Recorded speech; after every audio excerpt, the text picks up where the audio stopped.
Gajuwaka BC రోడ్లోని రాజీవ్ క్రీడా ప్రాంగణం ఇండోర్ స్టేడియంలో అమర్పిన్ని ఇన్షిన్ షోటోకాన్ కరాటే అసోసియేషన్ ఆధ్వర్యంలో అమర్పిన్ని శ్రీనివాసరావు మెమోరియల్ 4వ జాతీయ స్థాయి కరాటే పోటీలు ఘనంగా నిర్వహించారు. ఈ పోటీలను అమర్పిన్ని నరేంద్ర నేతృత్వంలో నిర్వహించారు. దేశవ్యాప్తంగా 13 రాష్ట్రాల నుంచి 1000 మందికి పైగా విద్యార్థులు ఈ జాతీయ స్థాయి కరాటే పోటీల్లో పాల్గొని తమ ప్రతిభను ప్రదర్శించారు. ఈ పోటీల్లో కంచరపాలెం ఆర్పీపేట హైస్కూల్, మాధవదార మురళి మాధవ హైస్కూల్కి చెందిన 15 మంది విద్యార్థులు మాస్టర్ గండి జానకీరాము ఆధ్వర్యంలో పాల్గొని అద్భుత ప్రతిభను కనబరిచారు. వీరిలో విద్యార్థులు 4 gold medals, 5 silver medals, 6 bronze మెడల్స్ను సాధించి సత్తా చాటారు.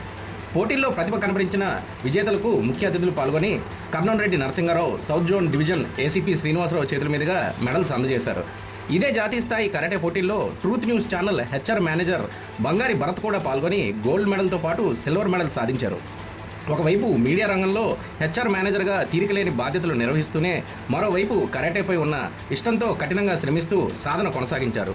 సమయం ఎంత తక్కువగా ఉన్నా తన లక్ష్యాన్ని మాత్రం వదులుకోలేదు. ఆ పట్టుదలే ఇప్పుడు జాతీయ స్థాయిలో 2 పతాకాలను సాధించేలా చేసింది. భరత్ సాధించిన ఈ విజయాన్ని ప్రత్యేకంగా అభినందించిన Truth news channel MD Kittu ఆయనను ఘనంగా సన్మానించారు. మీడియా రంగంలో బాధ్యతలు నిర్వహిస్తూ క్రీడా రంగంలోని జాతీయ స్థాయిలో రాణించడం గర్వించదగ్గ విషయమని కిట్టు అభినందించారు. భరత్ ఇదే పట్టుదలతో మరింత ఉన్నత స్థాయికి ఎదిగి త్వరలో బ్లాక్ బెల్ట్ సాధించి మరిన్ని విజయాలు అందుకోవాలని ఆకాంక్షించారు. కళ ఉండటం గొప్ప విషయం కాదు, ఆ కళ కోసం ఎంత కష్టమైనా భరించి ముందుకు సాగడమే అసలైన విజయం అన్నారు. బంగారి భరత్ సాధించిన ఈ విజయం ట్రూత్ న్యూస్ కుటుంబానికి గర్వకారణంగా నిలవడమే కాకుండా వృత్తి బాధ్యతల మధ్య కూడా మనకు ఇష్టమైన రంగంలో సాధన చేస్తే విజయం సాధించవచ్చనే విషయాన్ని ఒక గొప్ప ఉదాహరణగా నిలిచిందన్నారు.